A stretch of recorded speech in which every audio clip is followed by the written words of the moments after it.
আমরা আজকের এই মিছিল থেকে, যুব মোর্চার কর্মসূচি থেকে হিন্দি স্পিকিং বাঙালি ভোটারদের আশ্বস্ত করতে চাই, আপনাদের একটা নাম যদি কাটে, ভারতীয় জনতা পার্টি রাস্তা থেকে কোর্ট পর্যন্ত আইনি লড়াই এবং রাজপথের লড়াই করবে।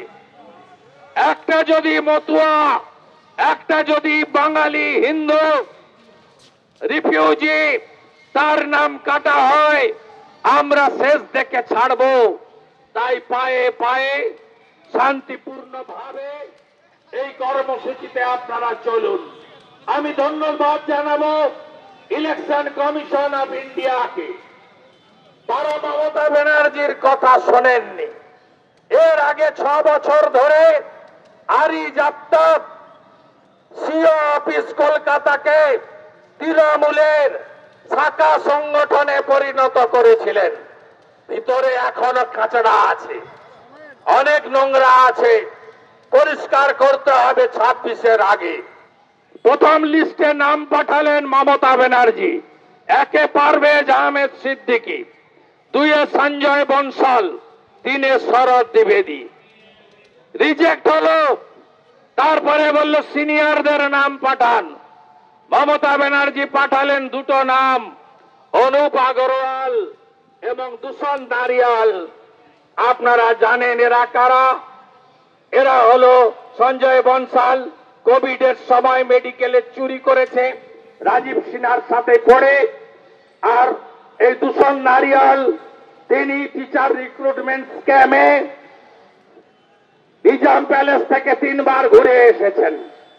আমি ধন্যবাদ জানাবো সবার নাম বাতিল করে একজন সিনিয়র আইএস এসিএস পদমর্যাদার, যাকে কার্যত মমতা ব্যানার্জি গ্যারেজ করে রেখেছিলেন, মনোজ আগরওয়ালকে সিও করেছেন।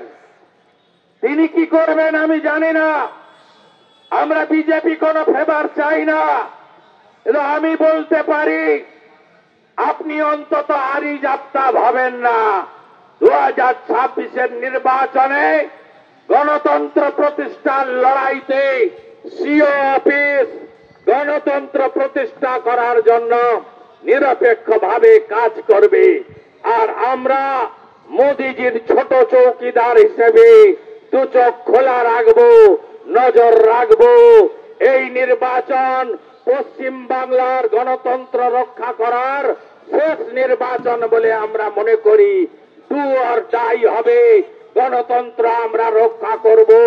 ভোট লুট আমরা করতে দেব না, বুথ আমরা ক্যাপচার করতে দেব না, গুন্ডাগর্দি করতে দেব না, পোলিং এজেন্টকে জেলে পড়তে দেব না, কাউন্টিং হলে লুট করতে দেব না। আপনারা আমাদের সাহায্য করুন, আমরা এই লড়াইতে জিতবো। আমরা চলি সবুজ পানে, কে আমাদের বাঁধবে? রইবে যারা পিছু টানে, কাঁদবে তারা কাঁদবে। আজকে বাসন্তী পুজোর শুভ ষষ্ঠী, মা বাসন্তী পুজো। আজকে শুভ ষষ্ঠীতে আপনাদের অভিনন্দন। আর কয়েকদিন পরেই রামনবমী। শক্তি দেখাবেন তো? দেখাবেন তো শক্তি? শান্তিপূর্ণ ভাবে দেখাবেন। জয় শ্রীরামের গুঞ্জ উঠবে, চারিদিকে গুঞ্জ উঠবে। 1 কোটি তো বলেছিলাম, এখন বলছে 1.5 কোটি। কেউ বাড়িতে থাকবেন না, সবাই নামবেন, ধ্বজ নিয়ে নামবেন। হিন্দু তাকত দেখাবে, হিন্দু তাকত দেখাবে। স্বামী বিবেকানন্দের মাটিতে তাকত দেখাবে, শ্রী চৈতন্য দেবের মাটিতে তাকত দেখাবে, রামকৃষ্ণ দেবের মাটিতে তাকত দেখাবে, জগজ্জননী মা শারদামণির মাটিতে তাকত দেখাবে, লোকনাথ বাবা ব্রহ্মচারী তাকত দেখাবে, ঠাকুর অনুকূল চন্দ্রের নামে তাকত দেখাবেন, তাকত দেখাবেন স্বামী প্রণবানন্দের নামে। তাকত দেখাতে হবে। ডক্টর শ্যামা প্রসাদ মুখার্জি ছিলেন বলে আমরা আজকে ভারতে আছি। বন্দে মাতরম বলতে পারি, জয় শ্রীরাম বলতে পারি, মাথায় টিকা লাগাতে পারি, মাথায় শিখা রাখতে পারি, ধুতিটা এখনো পড়তে পারি, মারা শাখা পলা সিঁদুর পড়তে পারে, অমাবস্যা পূর্ণিমা একাদশী পালন করতে পারে, বেদ উপনিষদ গীতা পড়তে পারে, রামায়ণ মহাভারত পড়তে পারে, এই মাটি রক্ষা করার দায়িত্ব আপনার আমার সবার, সমস্ত সনাতনী রাষ্ট্রবাদীর। এই লড়াইটা আমরা জিতবো, এই লড়াইটা আমরা জিতবো। চলুন, পথই পথ দেখাবে, শান্তিপূর্ণ ভাবে হেঁটে হেঁটে দরিনা অব্দি যাই, বাকি হিসাব সিও অফিসে হবে। সবাই ভালো থাকবেন। আমার সঙ্গে আপনাদের রামনবমীর সন্ধ্যায় এন্টালির র্যালিতে, বন্দরের র্যালিতে দেখা হবে। আর হনুমান জয়ন্তীর দিন উত্তর কলকাতার র্যালিতে আমি থাকবো 5টার সময়, হাওড়ার র্যালিতে আমি থাকবো 6:30টার সময়। পথেই দেখা হবে। জয় শ্রীরাম, জয় জয় শ্রীরাম।